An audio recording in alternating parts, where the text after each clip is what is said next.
So at Make-A-Wish, we're all about, obviously serving our wish kids, but we're also storytellers. And you see that when you look at the Make-A-Wish website, you see all of these wish kids and all of their different stories and their wishes, and we tell stories that way. And part of it is the images that we use.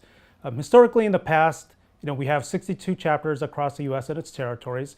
They would take all of their assets and just kind of dump it from a video or a camera, a little card, into their network drive. Would they name it? Maybe, maybe not. Sometimes you see DSC with some crazy number afterwards. And then, you're lucky if they label a folder. So a lot of times folks are just looking for an image, but because nothing is really named, there's no metadata, so to speak, it's hard and it's difficult to come by. At the national office, we've been toying with this idea of, trying to get a DAM system for a while. We were talking about it back in 2008. We put in, we asked for it for the budget, I think 2009 or 2010. Denied, denied, denied. Finally, I think it was 2013, thereabouts, we finally got the go-ahead to create it. So we built the system, we have it in place. And primarily, it was a system for the national office. As part of the national office, we don't grant wishes ourselves. Those are done through the chapters. However, we create a lot of materials, a lot of campaign materials, stuff for sponsors. And so we need a lot of images. But since we don't grant wishes, we don't have immediate access for those assets. We need to get those through our chapters and through their network of photographers, etc. So as we were building a system for us, we started thinking more enterprise.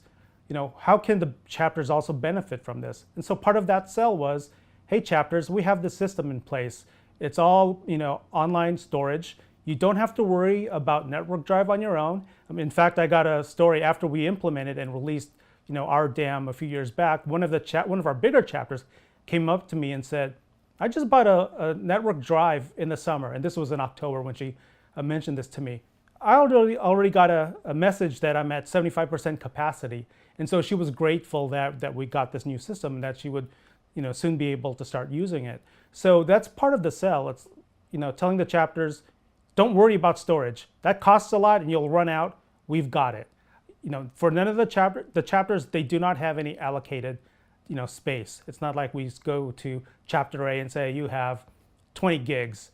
We have a lot of space. I get a global alert. When it's that time, I will go get more.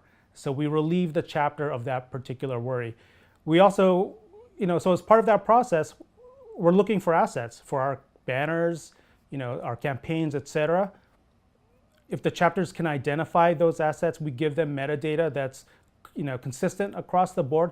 It helps us define those things, and ensure that we have the proper permissions. If we need to talk back to the chapters and reach out to them, because sometimes the chapters will require that we contact them. They want to know how their kids or how their assets are being used, which is entirely fair. So we go through that due diligence of finding out, can we use these assets? We contact the chapter, they come back to us and say, we're good to go.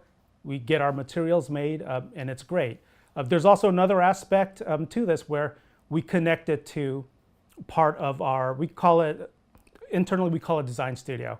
It's basically a portal so that if a chapter wants to update their business cards, or if they want to create brochures or posters, they can take assets from their DAM system and use those in there, but they just follow a certain template, a certain formatting. So it minimizes any discrepancies we might get with branding or just general layout. So that's another item that we kind of use to kind of upsell it. It's like, yeah, not only is it just, image storage, you can also potentially use this for other things as well too, which will in turn save you time. You don't have to worry about spending time creating a layout for, a poster or a brochure or a banner. It's there. You just pick the picture, manipulate it a little bit, you're good to go.